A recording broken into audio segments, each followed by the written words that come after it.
best peanut butter. Yeah, probably. All right, I don't want to be rude. I know that some people call you Goose, right? Pat. Pat, you're cool. Yeah. Jeff. Portland, VT, Australia, Virginia Tech, Portland, and you ran at Australia. Alton, no. No college.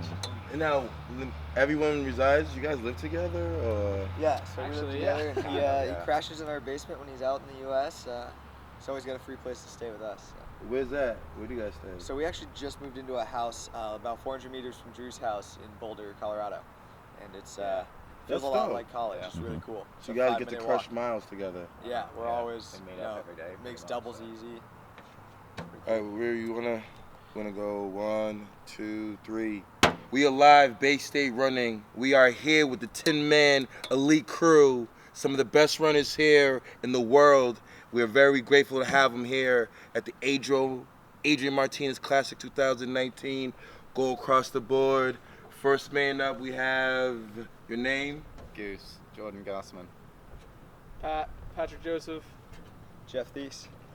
All right, and guys, first and foremost, ladies and gentlemen, we're so happy we have him here, but Tinman Elite Crew, make sure you guys look it up, Google it. All of them have respective IG channels. We're going to use their usernames, but Tinman Elite Crew's been putting in a lot of work, and there's a lot of running crews out here, but this team is on the rise. They're young, they're talented. Let's start with my Australian. So, Goose, back home at secondary school, right? Yeah. When did we first started racing? I first started racing when I started high school, grade 7, so I was around 13 years old. I just qualified for the state meet.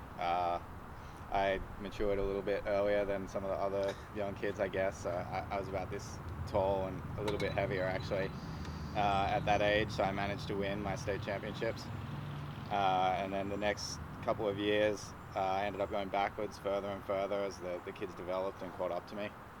And I guess that was just a learning curve, and once I did win that first state title at such a young age, and then started losing, I wanted that feeling of winning again, so I actually started training for it, and my last year of high school I ended up winning again, so yeah, that was my story of high school, basically. So. We're going to get back to that story of adversity, winning so early and coming back.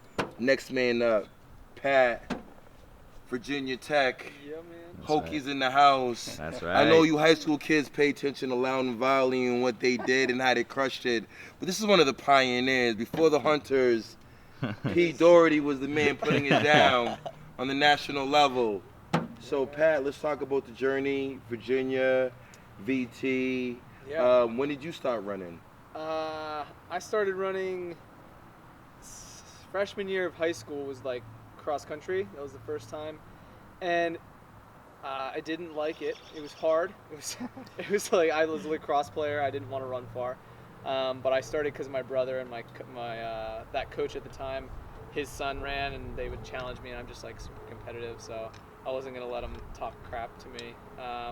So I ran cross country, and then I broke my foot actually that middle of the season, so I was out, and I played lacrosse again and swam, and didn't really run until sophomore year of track. So I was that was kind of my first intro to that, and I ran 800 in a mile at some random like Wednesday meet, and I ran pretty quick for like the first race ever, and I was just hooked. Like I think I won both those races, and it's like, damn, this is nice to win, and I was kind of addicted to that ever since. And then lacrosse, you don't, unless you live kind of at the Northeast, you don't really go much farther than high school. Really? Most of the time, I mean, there are a few guys who make it out, really good guys, but I wasn't like the best, and so I figured track was the easiest way for me, at least, to make a name for myself, and racing was what I love to do, and so I knew Tommy Curtin. He was on my high school team, and now he went to Tech. Wow. And that was kind of my in there, and it was really natural to go straight to Virginia Tech because my whole family went there as well, all my siblings. And yeah, I just fit in. So college running was really easy in terms of like fitting in and like progressing from freshman year all the way to 5th year. So, yeah, Guys, shout out to my man Tommy Curtin, yeah. Freedom Track Club, VT in the house. Tommy just got married recently. He did. I was at his wedding. It was Shout out to Tommy. beautiful. Last but not least, I don't want to say Thies. Is it Peace. Thies? Sorry Oh, about good. that. It happens We all have the it's time. Thies. We have my man Jeff Thies. Now, you know, Jeff did something that was really dope. Guys, like many of you pay attention to the powerhouses of like the Stanfords and the Oregons and all these big name schools. And, you know, Jeff and company, Jeff led Portland back. And if you know, like D1 NCAA, Portland was not one of the premier programs in the country. And Jeff, let's talk about why Portland and that journey, and how did you get Portland, you and your teammates, get Portland on the map the last 2 years? Oh man, Portland it's a beautiful city. We were just there this past weekend, and forgot how much I loved it. I had a bunch of family that still lives there, so that made it easy.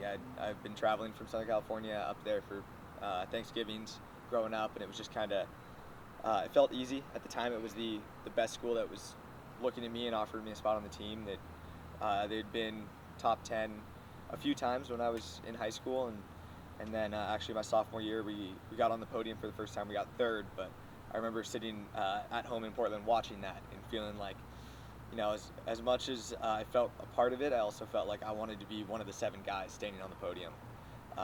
And the next year we didn't make NCAA cross, and I remember sitting in our